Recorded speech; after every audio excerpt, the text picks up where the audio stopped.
The collection will try to cut off the head and leave the tail. If you enjoy watching, please support by liking, sharing and commenting. Kayako, a presence that strikes fear across the islands. But some say, Sadako, who had psychic abilities even in life, is the true ruler of the ghost world in Japan. And this film, released in 2016, Sadako VS Kayako, is definitely a feast for countless horror fans. A peak showdown between the top female ghosts in Japan. Who is truly the queen of the ghost world? The story begins. Two female college students want to convert a videotape into a disc. They specifically bought a second-hand VCR at a thrift store.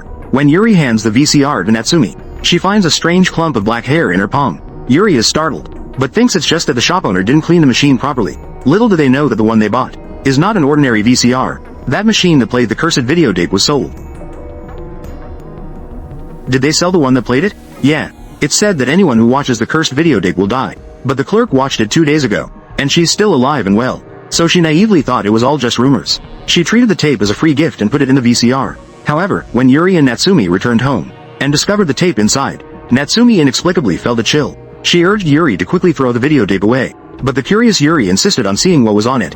Just as the two were about to watch it together, Yuri suddenly received a message from a friend. Thus, due to a twist of fate, Yuri, who wanted to watch the video, missed the footage while texting. Natsumi, who suggested throwing the tape away, ended up watching it from start to finish. After Yuri finished texting, the video footage happened to end. Seeing this, Yuri wanted to play it again, but was strongly stopped by Natsumi. She had already recognized this is the cursed videotape from the legend, but Yuri didn't believe it at all, because in the rumors, after watching the videotape, one receives a call from Sadako, but no one was calling now. Little did they know, just as Yuri finished speaking, Natsumi's phone started ringing. She hurriedly picked up her phone to check.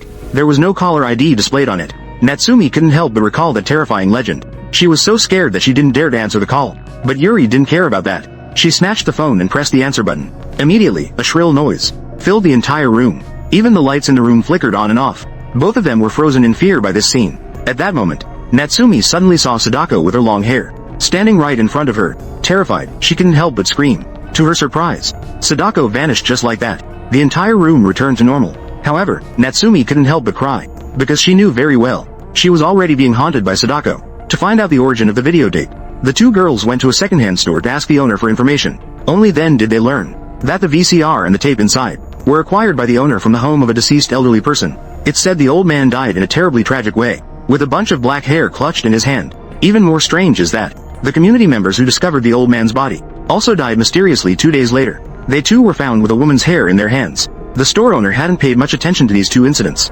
until last night. An employee said she watched the videotape 2 days ago, and that night, she committed suicide in the store. Such an exciting plot surely requires good equipment to experience. I just bought a second-hand iPhone 14 Pro Max for over $4,000 less than a new one. iHuisho is a publicly listed company specializing in mobile phone recycling. The second-hand phones they sell are all carefully selected. They are all quality goods sourced from their own recycling. Official quality inspection, 7 days unconditional return, and a 1-year warranty. In short, for buying and selling second-hand phones, trust the publicly listed company iHuisho. After hearing what the boss said, the two girls had to accept a harsh reality. That the EARTHADOVE they watched last night is the cursed videotape associated with Sadako. EARTHFROM. And according to the boss's explanation, it seems that Sadako has started to intensify her curse as well. She originally killed once every 7 days, but now it has surprisingly been shortened to 2 days. Thinking about how she only has 2 days left to live, Natsumi suddenly felt weak in her legs and almost couldn't stand. Yuri, seeing this, quickly reminded her that things might not have become so bad yet,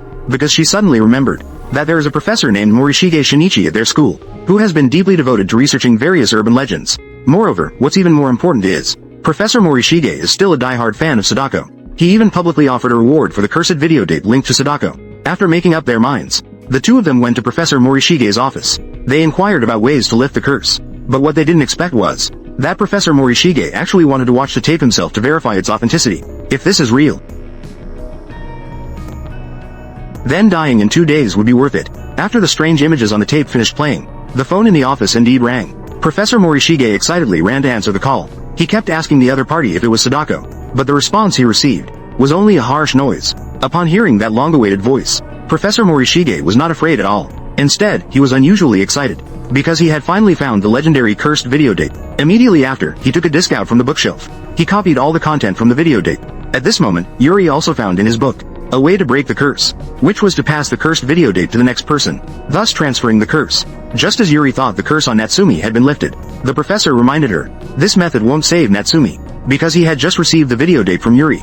It had nothing to do with Natsumi. After realizing she had wasted an opportunity with her confession, Natsumi finally couldn't help but cry. There was only a day and a half left until Sadako would claim her life. Professor Morishige suddenly suggested, "We could use exorcism to break Sadako's curse." Conveniently, he also knew a few exorcists. So the three of them quickly went to the exorcist's place. The exorcist simply placed his hand above the videotape, and felt the powerful resentment contained within it. The exorcist intended to help them with the exorcism immediately. Unexpectedly, he was rejected by Professor Morishige. It turns out the professor wanted to see Sadako with his own eyes. As long as he could fulfill this wish, he would willingly accept death. The monk had no choice but to agree to his reckless request. She then covered the cursed videotape with talismans and placed it on the altar. She began the exorcism ritual on Natsumi. After a while, Sadako indeed possessed Natsumi.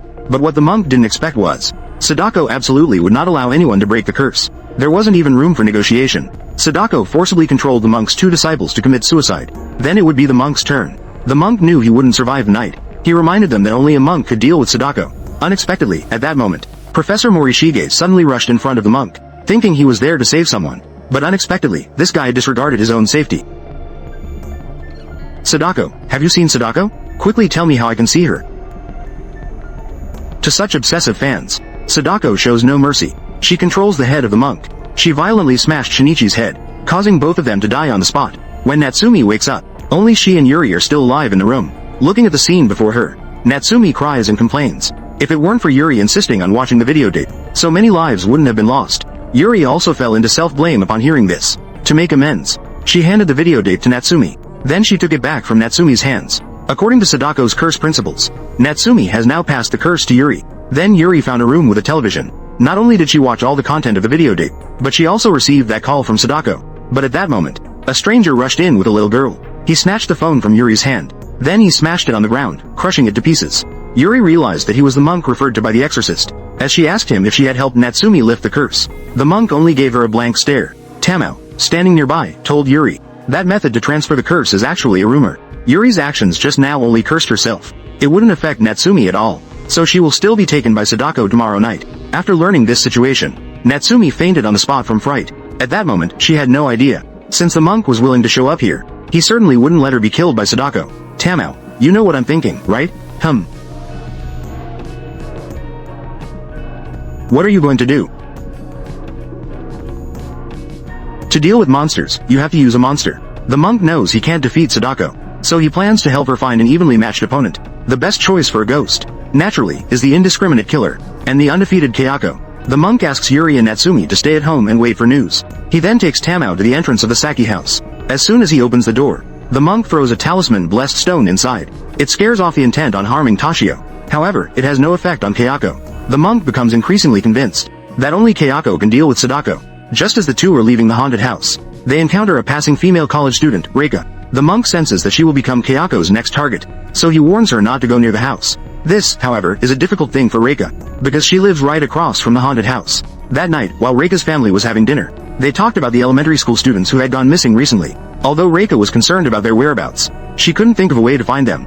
Just as Reika was about to go upstairs to rest, unexpectedly, the next second, she found herself transported through time and space to the haunted house across the street, and that missing little boy was suddenly standing right in front of her. Just as the boy slowly turned his head, a hand suddenly slapped against Reika's back. Startled, she quickly turned around, but she found herself back at home. Reika thought everything that had just happened was an illusion. Meanwhile, Natsumi was already being tormented by the impending curse, driving her to the brink of mental breakdown. Just moments ago, she had even entertained the thought of taking everyone down with her. She even uploaded the cursed video copied from Professor Morishige online. Afterwards, although she regretted it and deleted the video in time, yet many people have watched it and even downloaded the video, just thinking that she harmed so many people for her own selfish interests. Natsumi immediately felt overwhelming shame. To avoid implicating others, she came up with a new way to break the curse. That is to commit suicide before the curse arrives. If she did not end up dying at Sadako's hands, then the curse might just lose its power. But just as she locked the door to prepare for suicide, Sadako suddenly appeared. It turned out she sensed that Natsumi was about to die, and even brought the timing of the curse forward.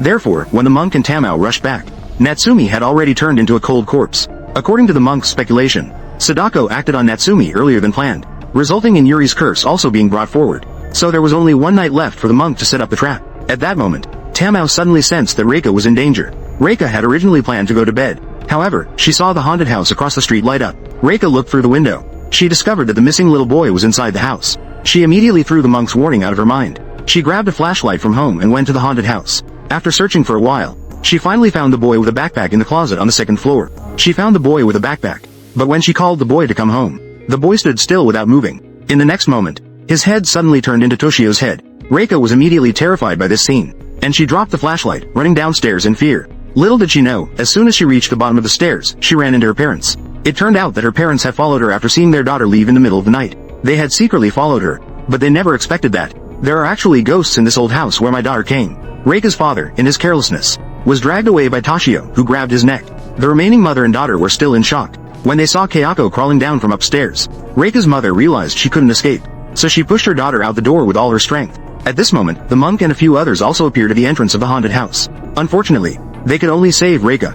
However, Reika's presence could give them a bit more of a chance. After all, if it were just Yuri alone, it would be difficult for her to survive the battle between Sadako and Kayako. Right now, the two were cursed by Kayako and Sadako, respectively. As long as they watch the videotape in the haunted house, they will both simultaneously have the curses of Kayako and Sadako. At that time, in order to compete for their prey, these two evil spirits will surely clash fiercely. They might even end up destroying each other. After Reika learned that she was cursed by Kayako, she could only follow the monk's arrangements. After she watched the videotape in the haunted house, Sadako indeed appeared. She also tried to pull Toshio into the TV to attack the two. Then Sadako crawled out of the television. At that moment, eerie sounds came from behind the two girls. That was the sound made by Kayako to compete for their prey. These two evil spirits, as expected, began to battle. After a fierce hair-pulling battle, Sadako managed to barely win by entangling Kayako with her hair. Seeing that the two spirits had stopped fighting, the monk rushed into the haunted house and pulled out Sadako's videotape. He then threw it in front of Kayako. Unaware of this, Kayako casually crushed the videotape. This action indeed angered Sadako. Thus, the two spirits fought again. Seeing this, the monk took advantage of the chaos and brought the two girls to the dried well in the backyard. It turned out he had set another trap here long ago. He planned to seal the two spirits inside, but to attract Sadako and Kayako, there must be a person who bears both curses to act as bait. Yuri thought, since everything started because of her, then it should be her who ends it. Sure enough, when Yuri stood at the well's edge, Sadako and Kayako both lunged at her. Both spirits wanted to be the first to kill Yuri, to fulfill their own curses. Just as they were pouncing towards Yuri, Yuri suddenly leapt into the well, causing Sadako and Kayako to collide directly. In an instant, blood splattered everywhere. A tremendous force instantly radiated outward. Monk sacrificed himself to protect Reika and Tamao. Unfortunately, he was struck in half by that force. Tamao, though heartbroken, still remembered to remind Reika to place the monk's specially made sealing well cover over it. But just when they thought everything was fine, unexpectedly, the two spirits seemed to realize they were being used. They actually began to merge at the bottom of the well. After a while, the combined form of Sadako and Kayako appeared as Sadakaya. Not only did she break the seal, but she also killed Reika and Tamao on the spot. So, what kind of bloody storm will the curses overlord unleash upon the island nation? Subscribe to the channel to continue watching. See you next time.